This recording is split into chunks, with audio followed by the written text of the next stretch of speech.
Gente, hoje eu vou falar sobre o caso Araceli Sanches, que aconteceu no dia 18 de maio de 1973, né, na era, infelizmente, militar.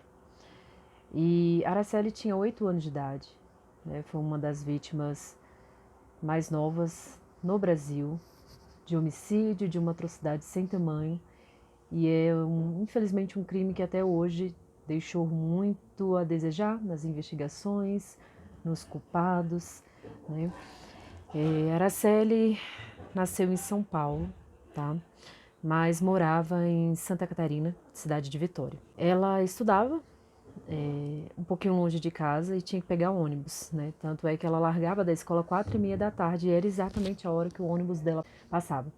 E numa sexta-feira, a mãe dela conversou com a diretora, pedindo que liberasse ela às 16h10 para que ela conseguisse pegar o ônibus para chegar em casa. Ela estava chegando muito tarde, de segunda a sexta, e isso preocupava eles porque, querendo ou não, uma criança. Araceli, na sexta-feira, ela saiu da escola exatamente às 16h10. A diretora a deixou no portão da escola e ela foi exatamente para a parada ali de ônibus, onde ficava próximo de um bar. Uma testemunha, né, um garoto de 15 anos, disse que a avistou, sim, que ela estava no bar brincando com um gato no colo e que ela não tinha pego a condução, que era das 16h30, para que ela não chegasse tarde em casa. E essa foi a última vez que ela foi vista. E, infelizmente, 6 dias depois, o corpo de Araceli foi encontrado no dia 24 de maio de 1973, totalmente desfigurado, tá? Após os exames, corpo de delito, ITEP, tudo, foi comprovado de que a Araceli tinha sido drogada, né?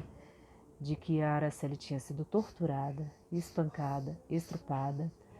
Ela estava com traumatismo craniano, né? E, de acordo com o laudo forense e tudo, a Araceli tinha morrido decorrência de uma pancada na cabeça e também ela tinha entrado em coma devido ao tanto de barbitúrico que tinha sido colocado, injetado no corpo dela, tá? Infelizmente foi comprovado que a Araceli passou em torno de 2 dias e meio sendo torturada, estrupada e drogada, né? E ela entrou em coma e parece que os suspeitos a levaram ainda ao hospital, mas ela já chegou sem vida. E aí eles, para sumirem com o corpo dela, jogaram em um matagal ali perto de um hospital infantil, lá de Vitória. Mas antes de sumirem com o corpo, né, de esconderem no matagal, eles jogaram ácido para que o corpo não pudesse ser reconhecido, tá? Inclusive, quando foi encontrado o corpo dela nesse matagal, foi encontrado pelo pai dela, que já estava desesperada procurando por muito tempo, né? Foram 6 dias de procura, junto com um policial. Na época tinha em torno de 16 anos. E o corpo estava numa situação assim que de início o pai não reconheceu, mas logo depois ele reconheceu porque ela tinha uma manchinha ali na perna, na canela, que identificou que era ela, mas no dia seguinte ele ficou alegando que não era filho dele, né? Provavelmente tinha um pouco a ver aí de um desespero, né? Porque a forma e o jeito que o corpo estava foi realmente assustador, tá?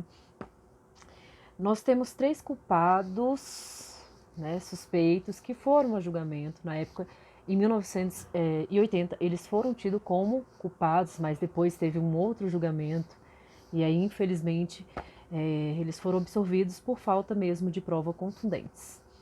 Nós temos 2 famílias ricas envolvidas aí neste caso, tá? Nós temos o Dante Michelini e nós temos o Dantinho, que é o filho do Dante, né? O Dante Michelini tinha 50 anos, o Dantinho tinha 23, e nós temos também o Paulo Elau, que tinha em torno aí de 27, 28 anos. Por que que eles foram considerados suspeitos do crime mais chocante na época do Brasil de Araceli?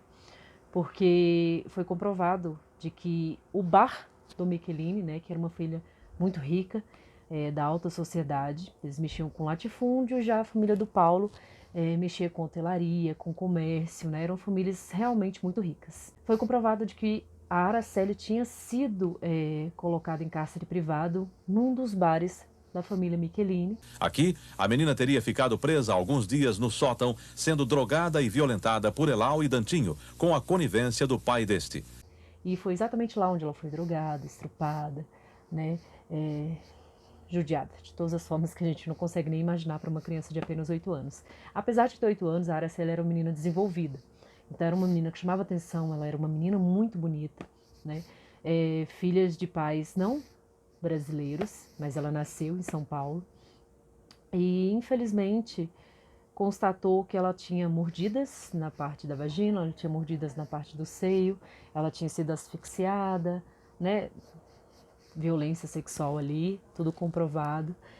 E sem falar do excesso de drogas que tinham no corpo dela após a autópsia forense. Quando a família Michelini e a Lau foram a julgamento, eles negaram de todas as formas, inclusive na época eles contrataram os 14 advogados melhores do Brasil. E nessas investigações, né, que durou aí em torno aí de uns 15 anos, 14 testemunhas foram assassinadas, né? Como era uma época de militância, infelizmente o Dante, e o pai, né, ele tinha muita influência e muita coisa naquela época foi abafada, né? Inclusive um jornalista escreveu um livro sobre Araceli, meu amor, contando sobre a história de Araceli, sobre todas as investigações que foram feitas para descobrir sobre a morte dela. E ele também foi ameaçado, ele teve o livro dele tirado da publicação, né? Ele teve que sumir, inclusive sair do Brasil, passar um tempo fora, porque como já haviam sido 14 testemunhas mortas, ele também tinha sido ameaçado, ele não queria correr o risco.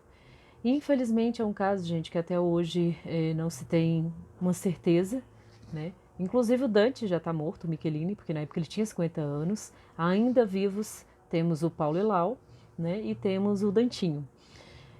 E infelizmente foi uma situação que não teve o que fazer, né? Então, assim, no dia 18, inclusive, de maio de 2000, foi criado o Dia sobre a Vigilância com relação ao abuso sexual de crianças e adolescentes, e foi em homenagem a Araceli, tá? Tanto é que esse dia tem a foto dela, né, para homenageá-la por uma injustiça que nunca foi resolvida, por uma criança que passou por horrores que não merecia. E é um caso bem chocante.